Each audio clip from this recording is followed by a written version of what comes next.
Welcome to TalkINFOSEC, and my name is Clinton Walker. And today's episode will be covering email security. And I've got my colleague here, Shayla Dos Santos, who is the expert at this, and she's going to be talking us through the best practices, great features around email security, and the security implications therein. Shayla, welcome to the program. Hi, Clinton. Thank you for having me. Let's go straight into it. So, email is a legacy way of working. All organizations use it as a means to share documents externally and internally and communicate. I think as time has gone on in the past few years, particularly, especially now with COVID, there's so many ways of communicating. You have your Teams, your Zooms, your Skypes, where in some cases WhatsApp, which is like taking over the world, right? exactly. It's a way of communicating. You have these means of actually sharing documents. So people revert back to email sort of when necessary as a formal way of actually auditing what they're sharing with external and internal parties. I think there's a lot of security holes still when organizations don't communicate effectively with their staff members of how to actually email, what to look out for. For example, with phishing emails, it's obvious. Well, it's obvious to us, right? Yes, we are the experts, so it's normally preaching to the converted, right? Absolutely. So it's about helping the organization understand and the users understand that actually avoid clicking on those links. If you're getting something, an email through, and it just doesn't make sense, it necessarily isn't probably coming from a trusted third party. Sure. So let's kick off with that then. So phishing emails, for example, what do people need to look out for? I would say the most common error, just double check that the email address is exactly the one that you're expecting an email from. In most cases, the name is split up or it's actually put together or they have an extra letter in. So double hyphen or random letters and numbers all together as part of a domain. Yeah, that doesn't make sense. Yeah. Absolutely. And just because the name is right, you need to actually click on it to make sure that the email address is certified and it's from who you're expecting it. That's a great point, actually, because most email system now has a feature where you have what's called a display name. And a display name is like a mask, a face mask over your mouth. You see the mask, but you don't know if that person's got in a dentures or they don't have any teeth at all. So if you really hover over it or click on the email, you actually see what's behind of that. So you can be easily fooled to say, okay, this email is from shayladosantos.com, but really it's not. When you click on it, you see what's behind. It's like lifting the hood, really. You see the nice top, shiny top of the hood, and when you lift it up, it's a can of worm, right? Spot on. That is a really good example. So that's exactly it. It's about double checking and lifting up that hood and making sure that the email address, not the display name, the actual email address is correct and it's from who you're expecting it to be. I get tons of those, Amazon being a great example. It says Amazon customer service. You click on it and it has 10 different letters, 10 different numbers, and it's an email address it is not from Amazon, right? Yes. I think we just need to make a distinctive point there, because we're telling people not to click on things in email, but we're also saying to click on some things. What we're trying to say to click on is the sender's email address that's in the address bar, not the link within the body of the email. Spot on. Yeah, okay. Yeah, absolutely. Which then moves us on as well to not only double checking the email address, but actually double checking the context within the email. So many phishing attacks are done from abroad. So it's people that probably English isn't their first language. So we need to be double checking that actually, does this email make sense? Look for those spelling mistakes. Look for the grammatical errors. Yes, constructs. Yeah. Usually gives it away. That usually gives it away. If it's coming from a business, especially a big company like Amazon, for example, you're not going to be expecting lots of errors and grammatical mistakes. So I guess that's another way of spotting it. And yes, and I guess just avoid clicking on the link until you know it's a legitimate attachment or a legitimate sender. So I guess that's your ways of looking out for phishing emails. one of the things people should consider, especially even for their families as well, for those creating those email addresses first time, Sure. Yeah. make the email address complex. Um, I know a lot of people say, no, I just want to make it easy. I just want it to be my name. Um, but that's where you're more prone to actually be communicated with by a hacker or by someone that's Yes. a bit more malicious. Um, Me personally, I have two email addresses. I have one that's very simple, it's just my name. And then I've got a separate email address that is a lot more complex that I use more for my shopping and so forth. Um, Okay. Okay. isn't So my what about? everyone, but yeah. Yeah. Okay. So in terms of making it complex, I think the argument is also there as well to kind of use strong password to access those emails as well, right? Yeah. What are some of the top tips for using strong passwords? I know that it's a topic in its own, but it's also transferable in terms of the security and best practices around accessing things. So it's like your key to your house, right? So how does that work for the normal user out there who wants to know more about not using their pet's name, for example, the birth date? Yes, yes. No, you're spot on, Clinton. So this is a topic that I know some people are probably listening and going to say, "Oh, here we go again, secure passwords. Here we go." But it is very important. It's important to ensure that the password you're using isn't the same across different accounts that you're using. True. Because think about it, once they have that one password, if you're using that same password for various different accounts, then they've got access to everything. Pretty Um, much. Yeah. and there's a lot of tools out there now that allows you to actually store your passwords in in a secure fashion that allows you to actually log in and have a list of the passwords that you need it. iPhone and Apple now have a feature that you literally have all your passwords stored. They even recommend the password for you, and it's usually Wow. almost, I think, a 16 character password in some cases. Um, it's just making your life that bit easier and Easier. Yeah. Yeah. making sure that you don't have to remember every single password that you're creating. So Yeah. Yeah. I think that's very important, and it's important for people to know out there that there are tools to help them actually store their passwords. That's true. That's true. And I'm thinking of some other top tips as well. For both for organizations and for personal use, because depending on the context and how serious that person is about their privacy, some email system or service provider also provide a means of encrypting emails before they send it. So if you're sending highly confidential information or communicating with some organization, they want to know that that communication is encrypted and is protected.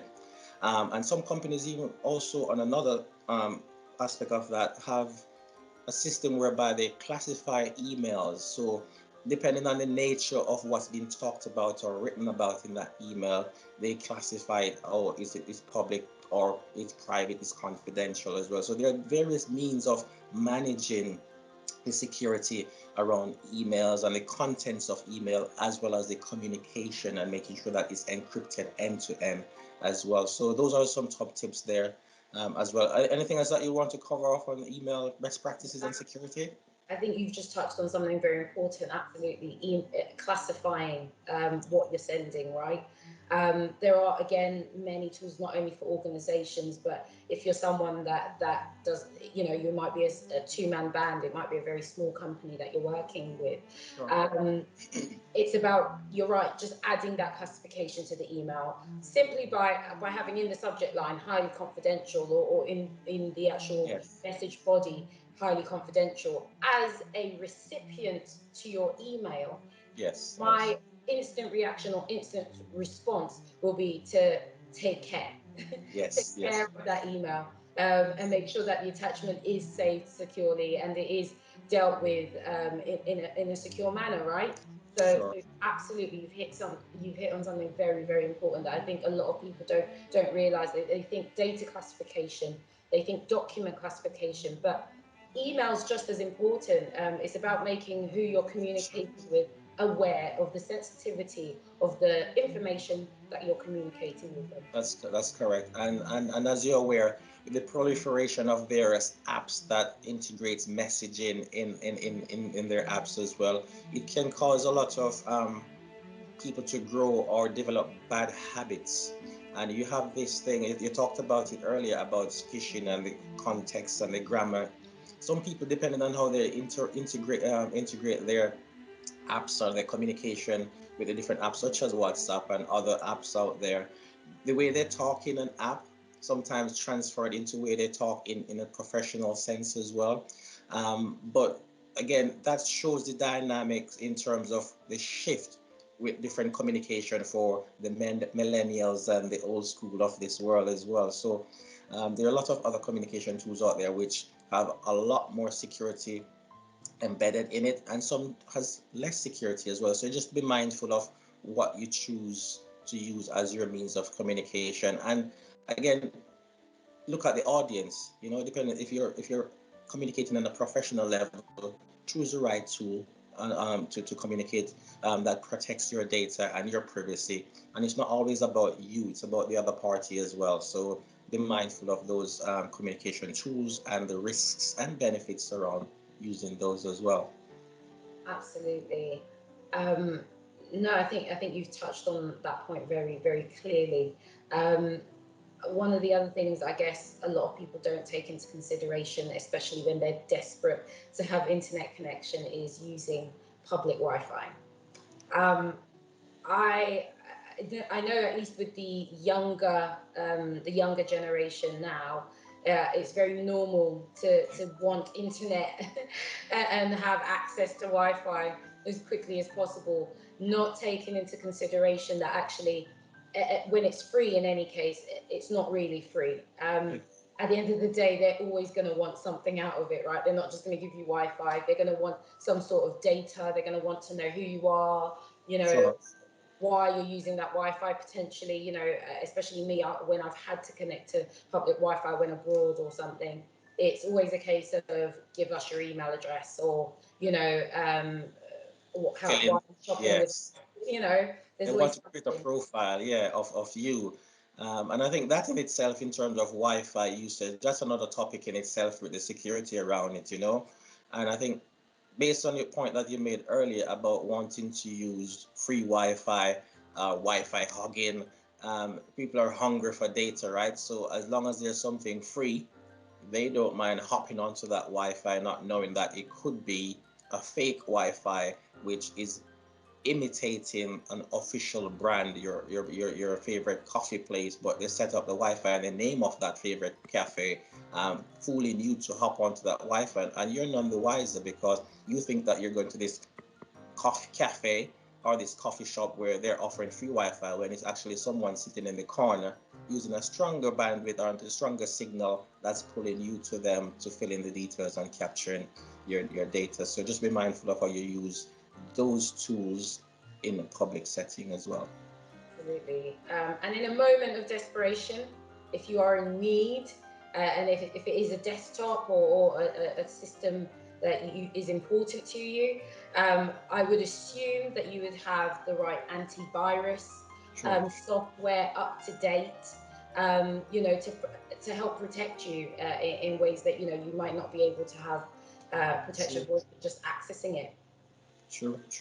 Yeah. And some systems also, as a touch on antivirus, some email system or communication system also has some virus and some malicious filtering built into those communication tools as well. Both if you're an individual or a business. And another thing that just came to mind as well, and I've experienced it myself and I've seen it myself, is email on the move.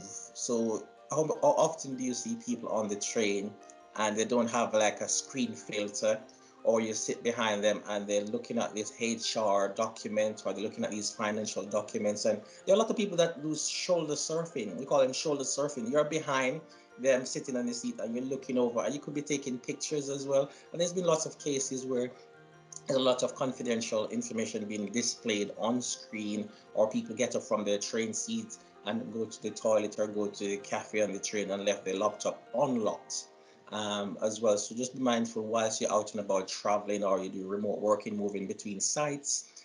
Be mindful of who is around you and who's spying on that screen behind you in the train or on the travelers as well. Yeah, absolutely. And I guess there's a few other key points we could touch on. You know, only sharing your email address with trusted third parties. Um, I guess that's a catch 22. It's difficult to do that in most cases, but if you're only sharing your email address, yeah, with third parties that you trust, only third parties that you trust should have access to your email Sure. in a perfect world. But I guess that's just one way of minimizing who has access to your email address. Sure. Um, so yes, and not replying to spam as well. Um, there's so many cases where we receive spam, and we may not know that it's spam, and we're very eager to get it out the way in relation to thinking that it's actually a legitimate email and responding to it. Um, One of the things that's been happening to me a lot recently is getting pop-ups. Pop-ups Uh, that ask for my email address, pop-ups on websites that ask me for information that I may not necessarily want to share. So again, that's another way of protecting your email address and not typing in the email address you use day to day on a pop-up website.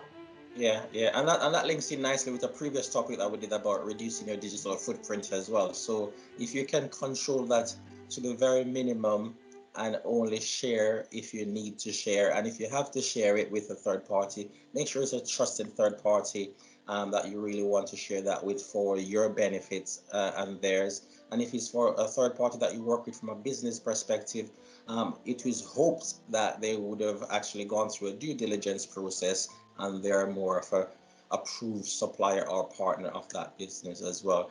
Shayla, thank you very much for your time. I think we've run out of time there, and we've shared some great top tips there around email security and communication. And this has been another episode of Talk InfoSec. Thank you for your expertise and your input, Shayla. And thank you. And please remember to subscribe and follow us. We're on YouTube, Instagram, and we're on our podcast, which is Talk InfoSec. You can listen to us on Spotify, Beaker, and the Republic. So please follow us, support us, and stay tuned for more from Talk InfoSec. Thank you. Have a great day.